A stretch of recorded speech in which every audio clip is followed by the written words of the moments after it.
All right. Hi, everyone. My name is Amelia Phillips. I am the Associate Professor of Creative Writing with specialization in poetry in the Department of English and the MFA Writing Program at UNC Greensboro. And it's my pleasure and honor to welcome our former MFA candidate and grad, James Jabar, tonight for a reading. I also had the honor of blurbing Jabar's chapbook, Whatever Happened to Black Boys. And I thought I would read just a little excerpt of that before providing you with some biographical information and letting James Jabar take it away. So from two Black boys arrested in 1958 for kissing a white girl to the Black DC comic hero Static to the Black Lives Matter activist Jedediah Brown, the subjects of James Jabar's poems stand together here in a group portrait. This congress of figures constructs an individual's cultural lineage of Blackness, one that intersects with masculinity and Southern culture. By subverting rules of poetic forms, Jabar deconstructs other structures, especially institution like racism that makes boys levitate on fear. James Jabar is a North Carolina native from Greensboro with an MFA in poetry from UNCG.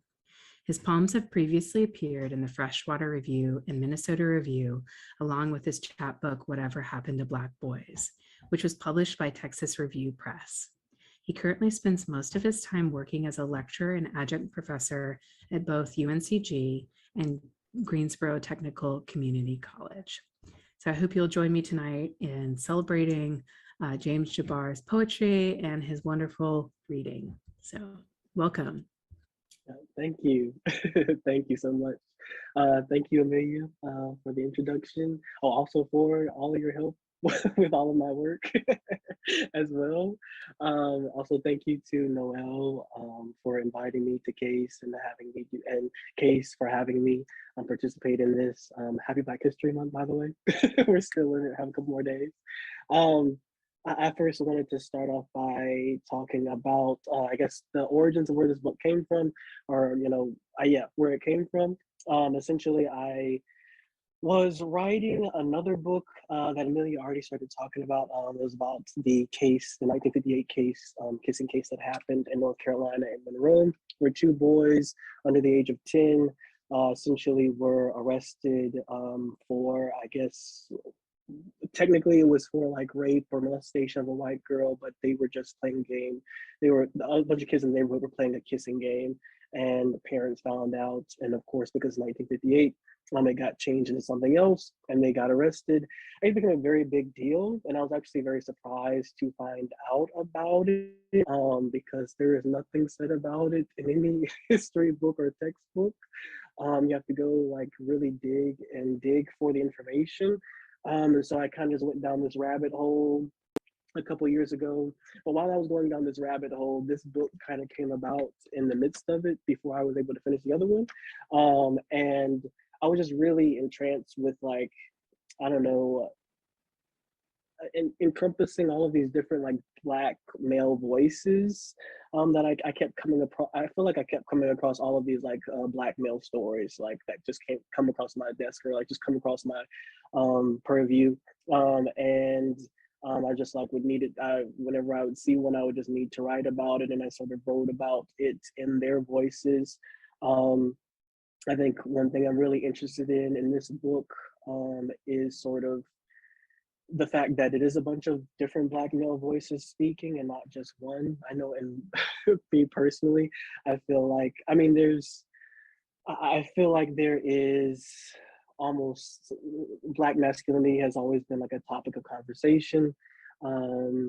Sort of one end, I feel like it feels more like ego, like maybe we are gods and kings and stuff like that. And I've never really felt a part of that conversation just because it feels a little unreal. It doesn't feel very true to self. And that's not that I, have a like low self-esteem or not a self-worth, but I don't know if I need to be larger than life to feel self-worthy, or if that makes any sense. So I've never felt part of that conversation or the other conversation. And I accept, a lot of the criticisms and stuff about masculinity.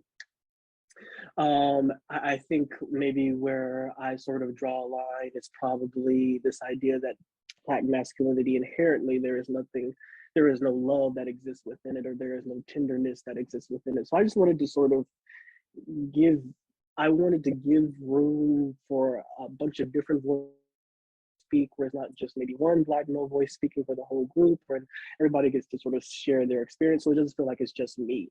But that's just that was my goal in this small little chapbook. The first poem that I actually want to start out with, because I could probably talk all day, hopefully I don't ramble too much, is Hoodoo. I remember actually Chris Hodges asking me what I thought this poem was about. And if you know Chris Hodges, he works in the English department as well, because I did it also for my thesis. And I said, essentially, I think it's about Black survival and Black people surviving. I remember I was listening to this girl on YouTube talk about how she felt like Black people are miracles, how it is a miracle that we are here, how it is a miracle and a blessing to see Black people walking, get up and see Black people exist. Because I think one part of colonialism we don't talk about is that not everybody made it, right? And so should we be here? And it's a miracle to see that we are here. And I ever since she said that, I've just always, that's always stuck in my mind, that the miracle of Black people existing and being here still after all of these years, right? So Hoodoo. And it's inspired by the Sanford Biggers quote collection that was also came here to UNCG as well in the Witherspoon.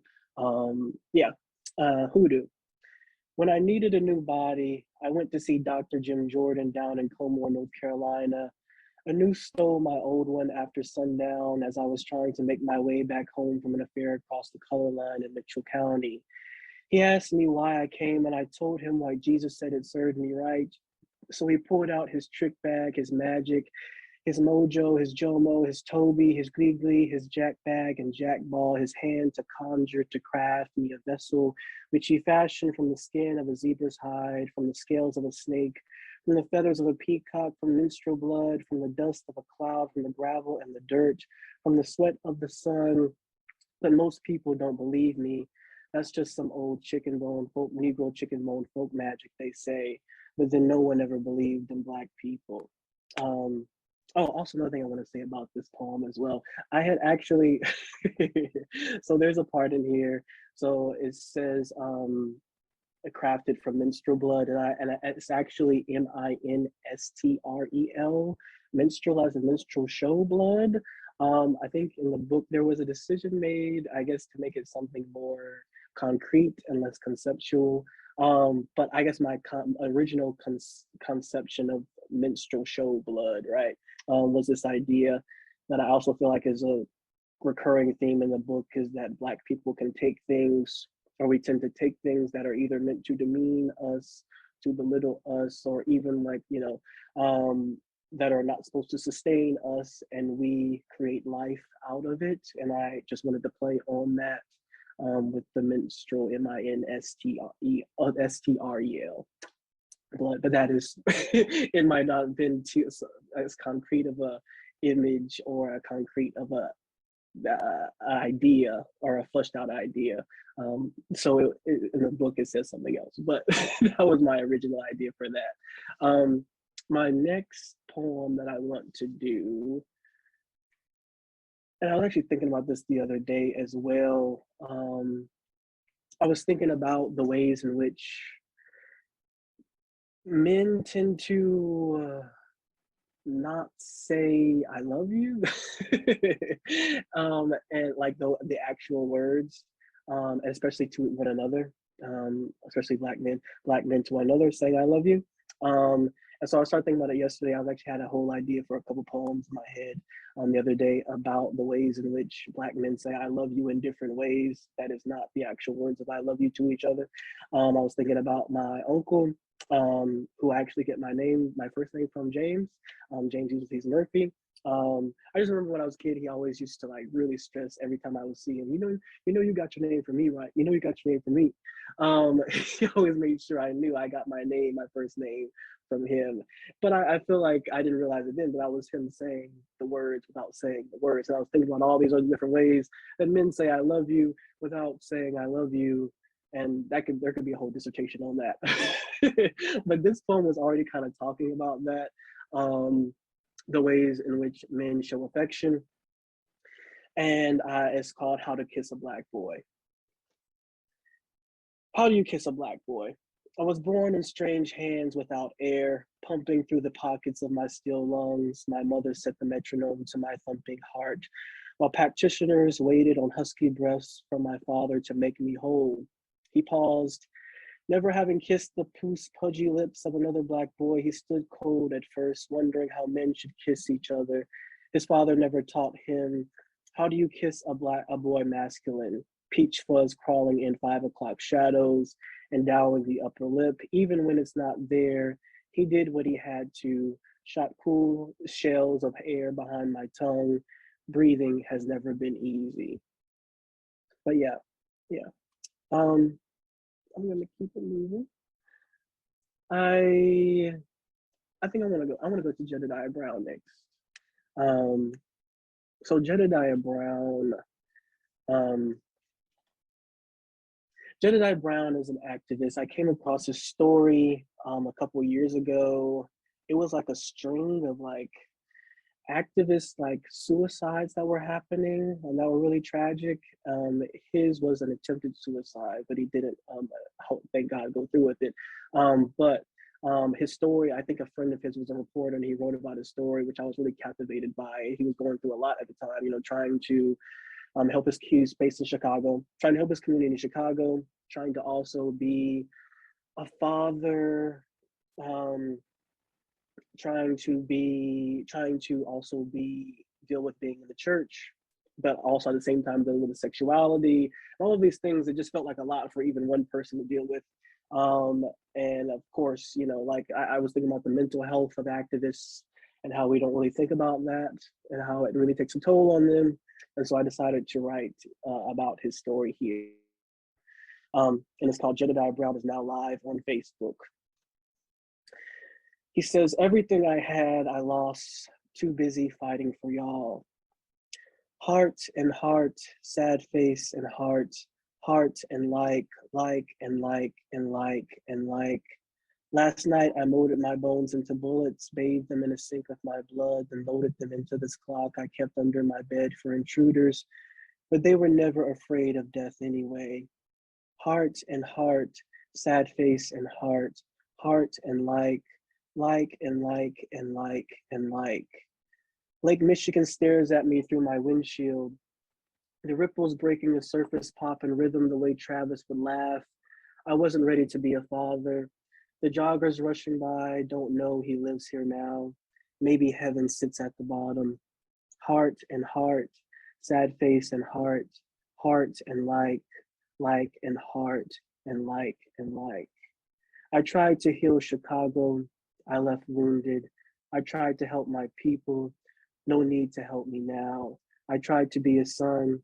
I tried to be a father. And I pretended to be straight. I wanted my mom to love me. But kisses from Black men and women continued to land on my lips.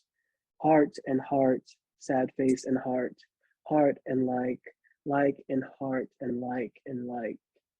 If I do it, who should I do it for? Can I do it for me? Am I worth a bullet the size of a mustard seed planted underneath the porch of my mother's house? She tells me to keep the evil out. I never told her I ate a few. Don't do this and heart. We love you and like and like and like. Call 911 and like.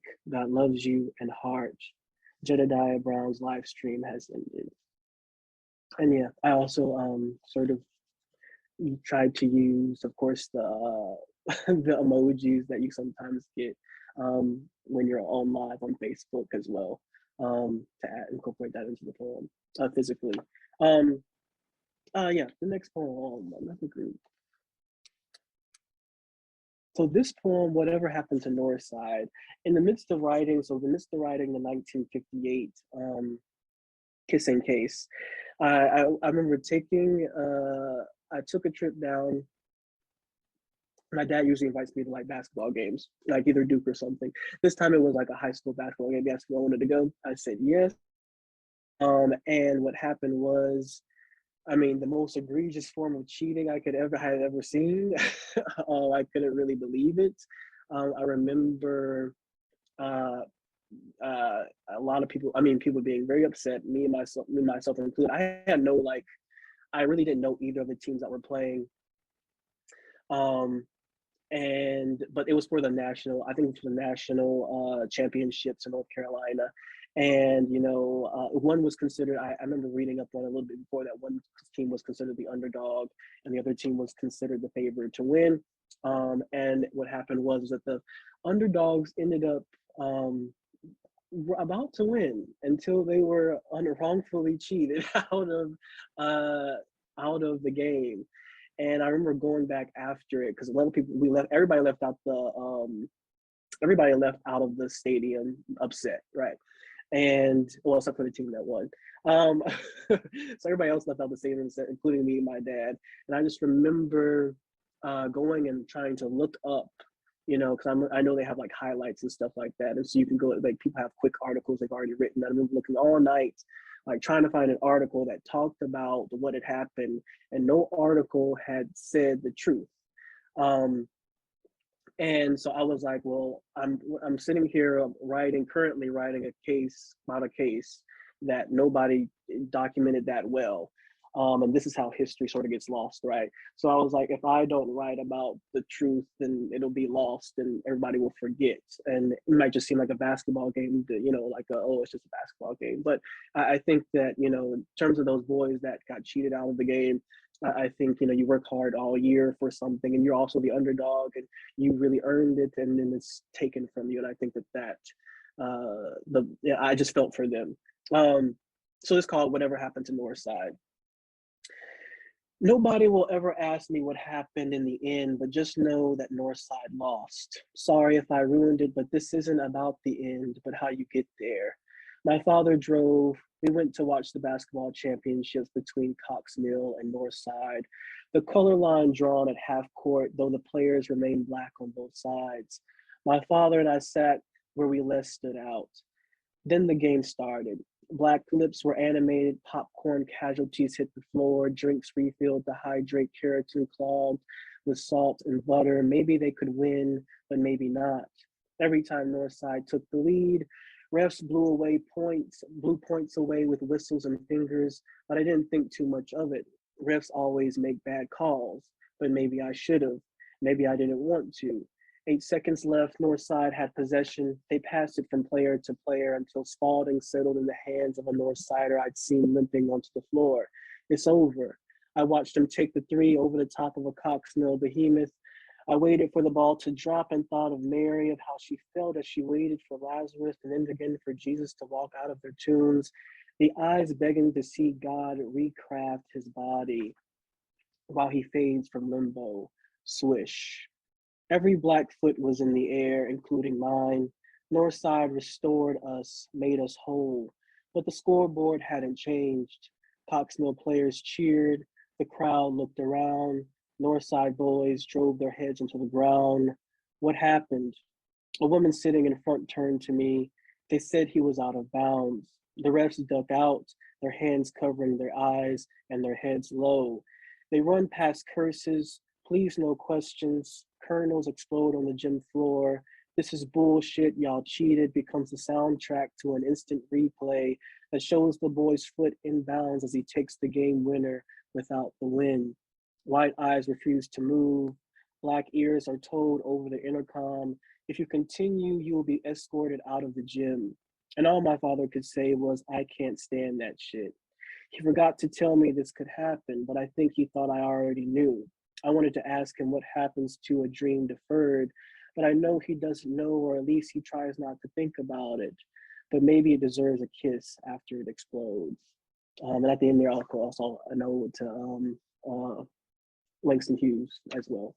that happened there. Yeah, I want to go to another story. Another story. Um,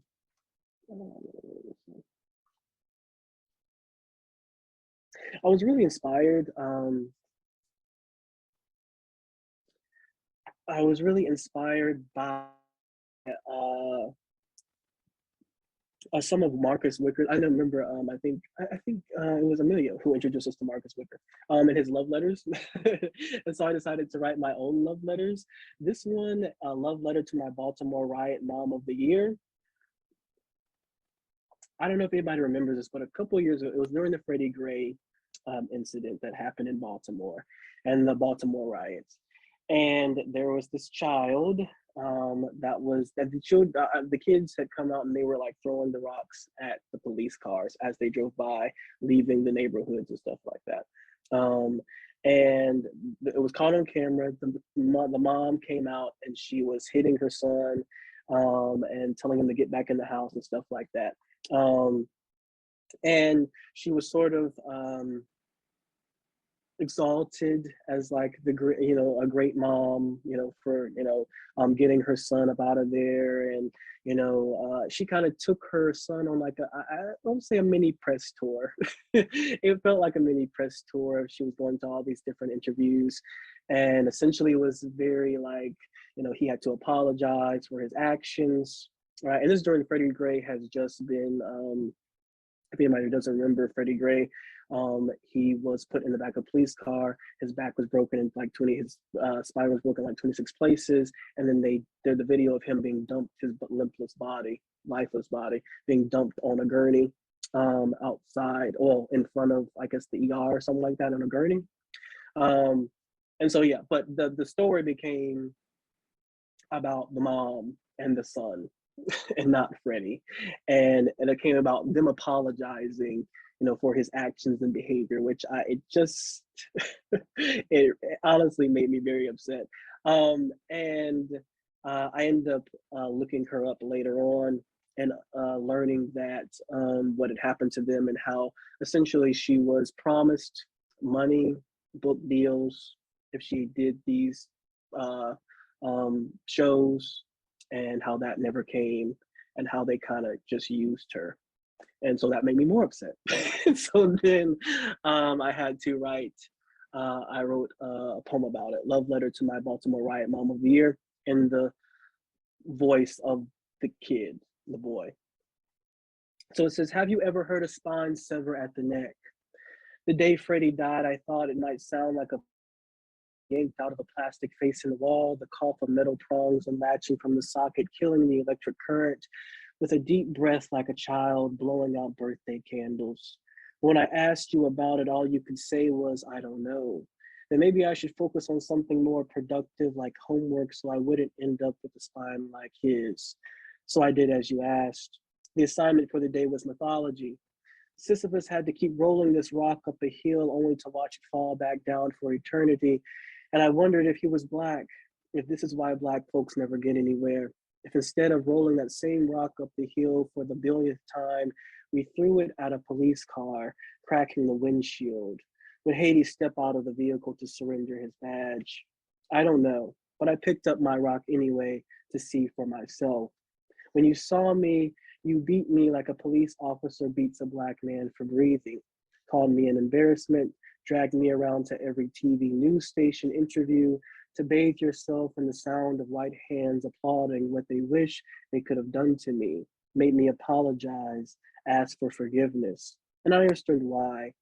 They promised you money, a book deal, said you could stop rolling that rock up the hill, but the only thing that ever came was an eviction notice. I didn't say anything, but I saw you crying the other day like a mother who has to sit over her son's comatose body after Hades is done breaking it and then drags it up from the underworld, only to have you send it back to the ground. You needed a hug, a kiss, someone to tell you that it'll be okay. But then I wondered, if it were me, would you have picked up your rock then?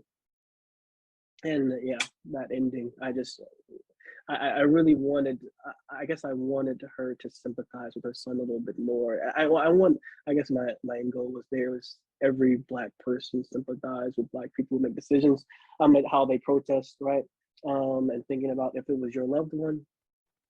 Yeah, so that was the context of it. But yeah, I actually want to switch gears for a minute. I know we're running out of time, not running out of time too much, but too fast. But I did want to sort of switch gears a minute from poems to an actual essay that I've been working on. I don't know if anybody knows the Marcus Dion Smith case that happened in 2018, but Marcus Dion Smith, he was coming home from a coming back from a folk festival, leaving one, and he ended up having, I think it was, I don't know if it was a panic attack, an anxiety attack, something was going on with his body that told him he just needed help, right? And he asked police for assistance to take him to the hospital, and then that assistance turned into back police being called for backup for whatever reason, God knows what reason, and then that turned into them sort of getting on top of his back, hog tying him, and then him being unable to breathe, and it resulted in his death in 2018.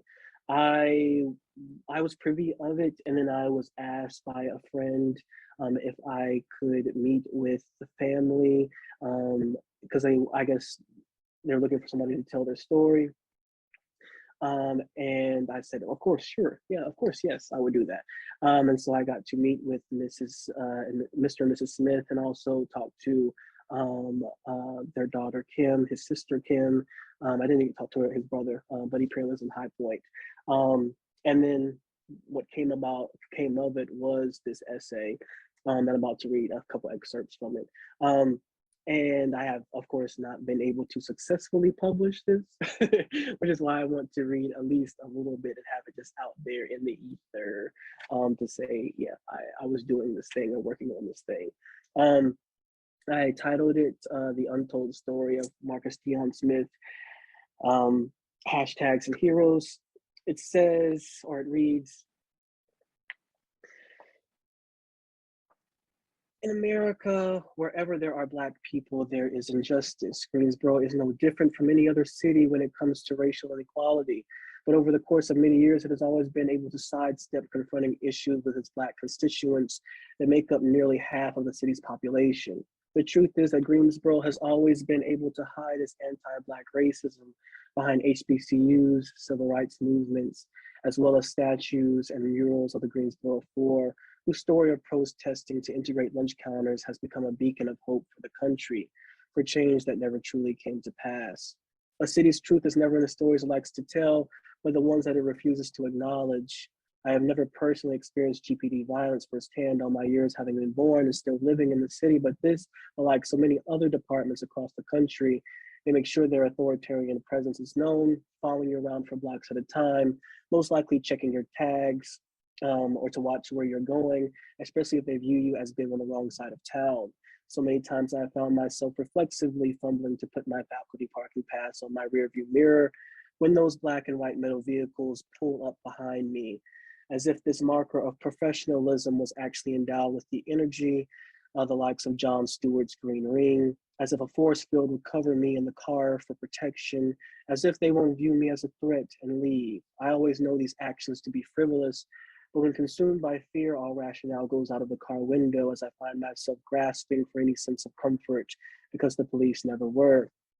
It was only 9 years after the Greensboro sit-ins in 1969, Black students from Dudley High School, with support from the students at North Carolina A&T, led a protest demanding that their voices be heard in selecting a Black student body president, Claude Barnes.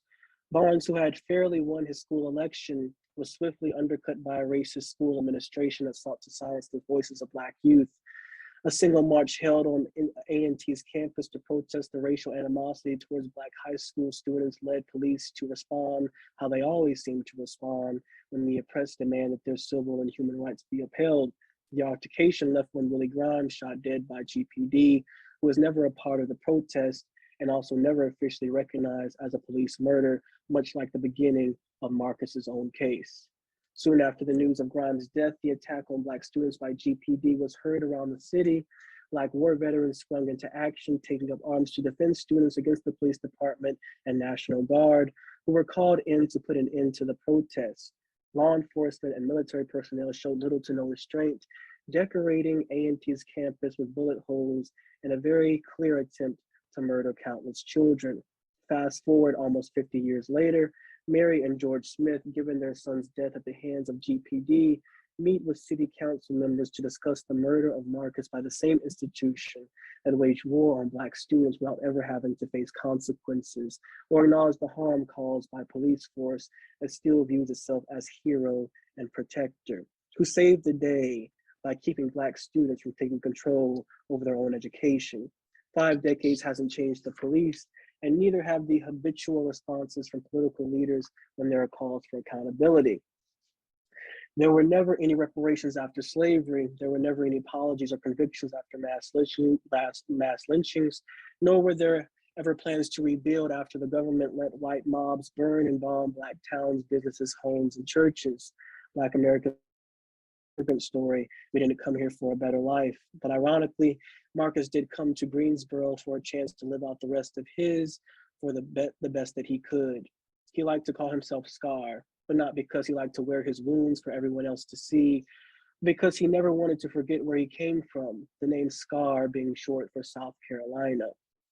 He thought North Carolina would bring him better opportunities to pursue music and write poetry, but mostly he felt that he needed a new start and originally relocated to the neighboring suburb of High Point with his brother Lynn. Lynn was actually supposed to be taking Marcus to the Panthers versus Cowboy game in Charlotte on September 9th, but Marcus never made it. In Greensboro, Marcus found new passions in cutting hair and became a traveling barber of sorts, showing up to the houses of friends and acquaintances who enjoyed his work. He kept his clippers in his book bag, which he carried with him everywhere, even the night of September 8th after the folk festival, when he asked officers for assistance and a ride to the hospital. Mary tells me that she enjoyed watching him do hair, that GPD still hasn't returned his book bag that contains his clippers, that contained the memory she had watching him do something that he loved. Mary, if nothing else, wants people to know who her son really was, that he was caring, that he was polite, that he liked to make people happy, that he deserved to live a long, good life. And so I think of so many Black men I know who never lived long lives. The central issue behind their early departure is always America, always racism, that is the cornerstone of every institution that actively seeks to fail them on a grand scale. I think of my cousin Denard, whose favorite movie was Love and Basketball, who liked a simple pizza with 1 or 2 toppings at most, would ask me to sit on his back while he did push-ups, who taught me new words, who had a deep, firm, godlike voice, who died way too young and who we buried way too early before I really understood life. How can time ever be expected to heal the wounds of Black people when the same ones continue to be inflicted? And what will it take to finally get America to stop? Black people have pleaded now for hundreds of years for the country we built to see our humanity, and in doing so, never felt more dehumanized than to consistently try and prove our value, that we are worthy of the same liberties every other citizen is already granted. If the summer of 2020, the summer of protests, the summer of riots, the summer of burning cities, the summer of clashes with police proves nothing else, is that we are tired of asking, America, if you think we are worthy, because we are, and Marcus is also. Today is a new day, whether you acknowledge it or not. Starting today, there is nothing more to prove, but to demand without compromise. What we used to only kindly ask, since we are allowed the right to read and then to vote. Be true to what you said on paper. Yeah, and that is the excerpt. It's like a piece of one and a piece. The essay in total is like 7 or so pages. It's a very long piece. But yeah. I know we're running out of time. I want to keep it moving. I want to go to also some more pieces that I was also working on during that time as well, 2020. I had started these on the Indiana project. If you saw me on there, you first saw these poems on there. I had started this crown of sonnets because it just seemed like there was just a lot going on after George Floyd. So it just seemed like every other week there was somebody else killed. This week somebody killed. This week, I mean, it just felt like a lot. And I felt like I sort of put myself through a little bit of, I feel like it was therapeutic in a way, like doing the poem or trying to do a poem to get through that, like to talk about and get my feelings. At first, it started out as I think I entitled this crown of poems, like poem after the death of a black boy or something like that. I've since changed it like 5 times.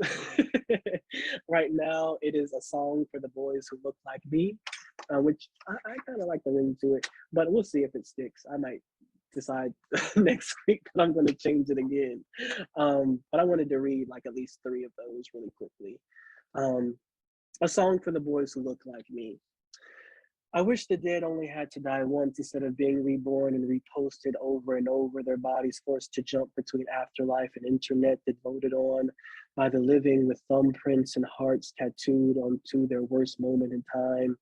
How often should one watch black boys depart from their bodies before we know that they've died? Why is there no one to ever screenshot the funerals when the caskets are closed or the orchids are chosen or when the preacher chants in circles because God never slipped the eulogy into his pocket? Instead, our eyes are always hungry and pleading. We've never enjoyed when death is too easy. A song for the boys who look like me. When we die, we call out to our fathers for one last dance. The one Luther Vandross sings about, where our hands only hold the tips of their fingers, because we come from a long line of half giants who were too proud to hide in mountains or beanstalks, danced out in the open, who shook the earth with every heel-toed Charleston swing and crip-walked our names into the soil before we were born. Our fathers' hands are made of copper strings and polyethylene for throwing lightning and catching bullets, but they were never too rough to sway us back and forth, a twirl, and dip us to sleep. A song for the boys who look like me. It's more difficult to die than to write about dying, but when you write about death, you'll always wonder about your own. It nips at you like country gnats that kick back in your grandma's backyard every summer when you and your cousins gather over Black and Miles to share blended Negro philosophies and Gullah Geechee. But no matter how many times you slot it away, another will always appear to replace the last. I imagine my death like any other Black boy before me, playing dance with my father on the violin for stray cats that follow me home, believe with all 9 lives. Okay. Oh, let me do this. So now I actually want to, how much time do we have left? I'm trying to keep time and everything.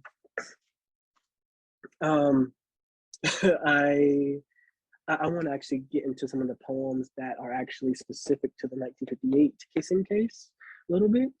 I'm going to start with the first poem that's actually in the book. It's called Here's What Happened to My Father. And it's sort of like a little made up tale that also is based on a little bit of fairy tale. It takes from fairy tales. And I just remember reading and sort of digging for, the backstory of these families that were affected by this. I remember just noticing that the mother of James Hanover, she was kind of doing it alone. Well, not alone, but she had her mother, but the father wasn't there. And I wanted to talk about that in this poem right here. Here's what happened to my father. Beautiful Black boys can't help but be consumed by beasts is how Mama started the story. She said that on his way home from a week's work out of town, picking cotton and cutting tobacco, he grew tired from travel and sought rest from strangers in Mitchell County. Everywhere he went, white palms turned outward turned him away until he came across an old abandoned plantation house where inside he found purses, padded chairs, lampshades, leather shoes, velvet curtains, grandfather clocks, and hand-knotted rugs, all fashioned from the skin of former slaves. They spoke to him, whispered warnings of a blue-eyed monster that cursed them to an eternity as inanimate objects, but my father wouldn't listen. His curiosity sent him looking for the monster, and he found her standing in the middle of the parlor room, staring at a cotton stem trapped inside a glass case. Blonde fur covered her body, her face resembling a bobcat, ears pointed with a black eyelash extending the tips, long white wispy whiskers falling on either side of her snout, and a fluffy beard that fell under either side of her chin. Her stature was human-like, and she pleasantly filled out a dress that matched the color of her eyes. He found her remarkable, but when he extended his tongue to let her know she could only give him what beasts are allowed to give, her teeth. A few months later, I saw him at a service station in town. Turns out he just didn't know how to be a father. Yeah. Um, yeah. And this next poem is actually not in the book at all. But it is the first poem that I wrote for this project ever when I first started it. I presented it in workshop. And yeah, ever since then it's just been uphill from there. And I've been writing about it ever since. So this one is called Right There in the Front Yard. I actually got this from an NPR article that James's sister did. I actually got to meet, I forgot to tell you guys. I actually got to meet or talk to the brother of one of the boys, James Hanover. His brother lives in California. His family's still here. I think they're somewhere in the Charlotte area, and they're still alive. And they were actually supposed to come for this event that I had for Forgotten Black Voices, but it just didn't work out, unfortunately. But we still had a great event, and we got to highlight the Greensboro Massacre victims as well, or survivors. But yeah, I got to talk with him and speak with him as well. About his brother's situation and what happened to his brother when he was a little boy. He actually wasn't born yet, he got all of the information secondhand in terms of how it all went about. But this piece right here in particular is from his sister Brenda, and Brenda, the interview she did with NPR, and yeah, it's called Right There in the Front Yard. In an interview with NPR, Brenda Graham recounts her experience after her brother was accused in 1958 kissing CACE in Monroe, North Carolina. Yes, right there in the front yard where Daddy Longlegs skipped across blades of grass, dripping in white mob sweat from the night before. Right there in the front yard where Christ's wooden frame was lit in the devil's glory by no God-fearing Christians. Right there where lightning bugs dodged burning embers and cicadas harmonized with the base of the flames. Right there in the front yard, my mother dug a grave for the dog, where his bullet-torn body was mangled. In the front yard, I found them every morning, my mother and neighbors sweeping bullets that died hunting my brother off our front porch. Right there, I watched my brother disappear. I watched him never come back, his name erased by something blacker. Right there is where it all happened, in that yard, where lips were laid to rest on chestnut-colored cheeks in an innocent game of kissing. Yeah, and it pretty much just details how like the police came pretty much. Well, not only the police came, but a bunch of different, like they faced like, because this thing was, well, her brother was accused of this thing, you know, of course Klansmen showed up to their porches and stuff like that. White mobs showed up to their porches, of course the bullets, right? The crosses burning in the front yard and stuff like that. So all that stuff happened to them. So they were going through it as well. I think that's one thing that I really wanted to focus on, was that it not only affected the boys themselves, but also the entire family. I think that's one thing, aspect that I am trying to expand on a little bit more in the book. But I think the next one, very quick one, it's actually in the book. How to Write Your Name in 140 Syllables. 140 syllables is a sonnet, but it, if you can tell, it is not structured like a sonnet at all. It just goes by the syllable count. How to Write Your Name in 140 syllables. Play cowboys and Indians with white children below the street that separates straight hair from afros. Be a cowboy, grab a stick and hold it like a gun. Save the girl, share your cheek with her lips. The next day, go ready to share the other. Hold out your hands, but not for her, and cuff the wrists. Let your belly eat police punches and digest kicks. Let them call you a rapist. Let them ask you your name. When they ask you how to spell it, tell them you don't know and ask if they could teach you. When they hand you a pencil and paper, practice signing coerced confessions for the bargain of your literacy. I think I'm going to skip a few since we're at 46, 746. think I'm gonna do 3 more. I think that'll be good. I want to do love letter, another love letter that is inspired by Marcus Wicker. um, is in the book as well. Right here.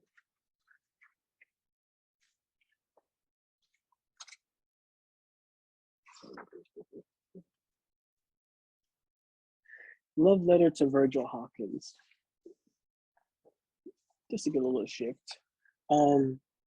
Yeah, I wrote this during, I think Black Panther just came out. And so I was remembering like Black superheroes that were inspired. You start to see Black Panther inspire all these young kids and stuff like that. And I was just remembering the superheroes that we had, the very few that we had. Static Shock was one.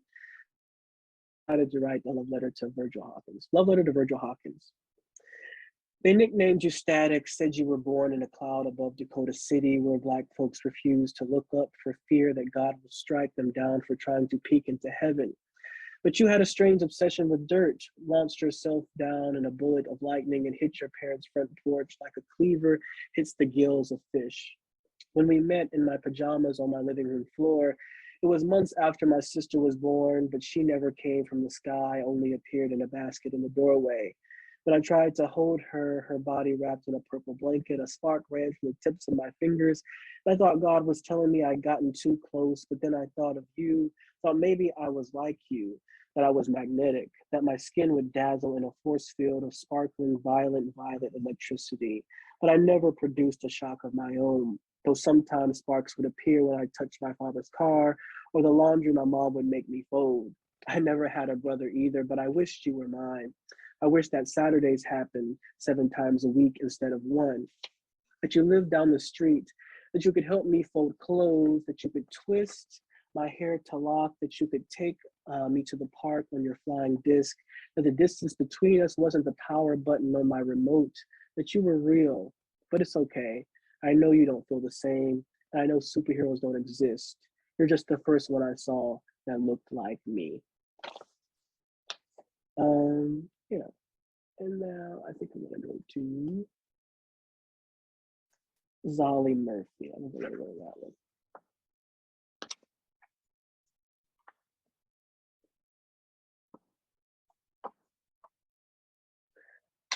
And this was actually a guzzle. I think I had started this. I think that this was the poem that I started early in my MFA and was continuing writing on until I got it right. And yeah, I wanted this poem also deals with the idea of masculinity, and I never want to stray away from those toxic parts. I want to encompass all of them, all of the parts. I want it to be I don't want to ever like just sort of focus on the good, but I want to focus on every part of us. And so, yeah, Zolly Murphy is my great grandfather. And this poem is kind of how I never heard a lot about him. And I had to like pick up little things along the way and sort of piece them together. So, Zolly Murphy. I heard the only time you cried was back in 1915, smothered by the arms of Willie and Sally Ann in 1915. But I wonder what happened after they let you go, because nobody seems to have too much to say after 1915. Did you rage like a 17-year cicada bursting from the mud and swinging your wings strike everyone in your way since 1915? Did bug-eyed blindness bruise your wife from chin to brow, or had too much whiskey heated the bottom of your belly after 1915? You couldn't admit you were still scared of fire-breathing Klansmen and lullabies of Haitian boogeymen Sally sung to you in 1915. How does a sharecropper kill American-made assassins who rip more black skin from the bone than Southern whips built before 1915? I don't know, but whiskey made you think you could, made your children call you boogeyman, even though the real one died back in 1915. You could never really be America, even though the skin of slaves has always been American as 3 Ks or an X across the flag before 1915. And you never met me either. I'm your daughter's son, and I do believe you cried more than once in your life, at least for yourself, after 1915. Oh, it's 10:50. One more. And I actually want to end on this one. Um, mud. I just like to end on this one as well. I think this one is also about same way that hoodoo is about sort of like taking the bad and trying to make it good and making the best out of terrible situations, and how we kind of always have been, we've always had to do that, and also surviving. Um, but yeah, I think it's also just about being kind to oneself, as well. Um, Mud is what it's called. I always like to end with this poem because I just think it's a nice ending, and I love the ending to it. It feels very satisfying. Mud. You can't talk about a plant without the soil. You can't mention Black folks without the mud, toe roots trapped between brown glue, but somehow we still manage to electric slide our way through the drum of thunder. When it rains, it's poison. My aunts, still kids at heart, two-step their way out of a downpour of droplets, their locks once killed at the root. Our scalps have always needed protection from the rain, from the sun, the clouds, from the sky in this country. No weather has ever been good weather for us. So my cousin keeps a hat on his head. But every time he steps inside my grandmother's house, she slaps it off, frightens his curls that grow easier in the dark. To her, only those that wish to hide their thoughts from God cover their domes. He doesn't trust God, though. He lives with what crawls in the mud. He remembers when God told a man to name every living thing that creeps and crawls on the earth, and he named himself White, my cousin Black, and the cylinders that squirm between his toes Polydora ligni. Even the mudworm has a better second name than Black people. But we tried to make it beautiful. Replaced the ER with A, took the growl out of the G, changed our inflection, paired it with a hug and a handshake, put it in our music, hung it round our necks in gold, grilled it to our teeth in diamonds, made it spin on our rims, hummed it during sex, greased our scalps with it, but my grandmother doesn't get it. Why don't he have some self-respect? Why don't he get a job? Why he act the way he acts? See, this why they don't like us. She forgets they threw her in the mud when she flat ironed her hair, wore dresses below the knee, read her Bible, gave up her seat on the bus, and went round back to order food. Ever since she was born, she's been trying to turn wet dirt into soil, but limestone and Black folks never grew in the same space, in the same place. Today, my cousin just wants to lounge in the mud. He pulls his cap back and goes outside. This film is also about respectability politics as well. I really hate them. I really hate respectability politics, and it's, oh, if you act this way and you do this and you do this, then you'll be all right, you'll be fine. And everybody know that it's just not true. It's, the only way that things will be fine if people, the society that we live in actually changes. But I don't really like respectability politics, and that's also kind of what that poem is about as well. Thank you guys for coming. I don't know if there was questions. I read a long time and babbled a long time. I don't know if there was questions in the chat or anything. I can get to one or two. So we've got about 5 more minutes. If folks want to ask questions, feel free to drop them in the chat. That was an amazing reading. Thank you so much for sharing so much with us. Anybody have any questions? Anybody want to throw anything into the chat? Okay, yeah, Noelle asks, do you think you will write more essays? Yeah. I had already started, I think when I took Michael Parker's class, I kind of caught, I did like the essay writing in there, but I think there is a little bit, I have ideas on things that I want to explore in essays that I'm sort of saving and putting off to the side of back of my mind. Yes, well, yes, some of it was from the book, and some of it was just from writing that I'm currently writing right now. Yeah. Also, we've got a question in the Q&A section from Joe, who says, curious to hear about your writing process dealing with 2 projects. I think it. I don't know if it's so much the project as much as it is time getting to those projects. I guess. I guess what you mean is like juggling both of those and getting in the space. So I really, if I do one, I just do one for that day. If I'm just gonna do like essays, I'm just gonna work on essays for that day. I'm not gonna think about poetry, even though essays are they feel a little bit poetic to me. If it's just poetry, I'm gonna feel about poetry. If it's something prose, so I just sort of keep them separate depending on what I'm feeling for the day, and I don't like cross those lines. Yeah.